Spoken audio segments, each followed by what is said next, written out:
কথা বলে, এই ভিডিওটা শুধুমাত্র তাদের জন্য। ভাই তোমরা তো লেজেন্ড, আমরা তো বাল ছেড়া, আমাদের খুব কষ্ট হয় বুঝলে।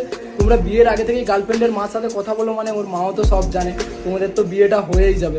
তোমাদের বন্ধু বান্ধবরা সত্যি আমারই মতন ভাবে, তোমরা খুব লাকি, তোমরা খুব ভাগ্যবান, আর তোমাদের তো বিয়েটা হয়ে যাবে, তোমাদেরকে দুজনকে হ্যাপি মানায়। মায়েরই বলছি, শোন বোকাচোদা, যে মেয়ে বিয়ের আগে তার মার সাথে ফোনে কথা বলায় না, সে মেয়ের বিয়ে করার কোনো ইচ্ছা থাকে না। যদি কোনো ছেলে তার মার সাথে কোনো মেয়ের কথা বলায়, তার মানে সেই ছেলেটা সে মেয়েটাকে বিয়ে করবে, তাই কথা বলাচ্ছে। না হলে ছেলে সহজে কোনো আলবাল মেয়েকে তার বাড়ির লোকের সাথে কথা বলায় না।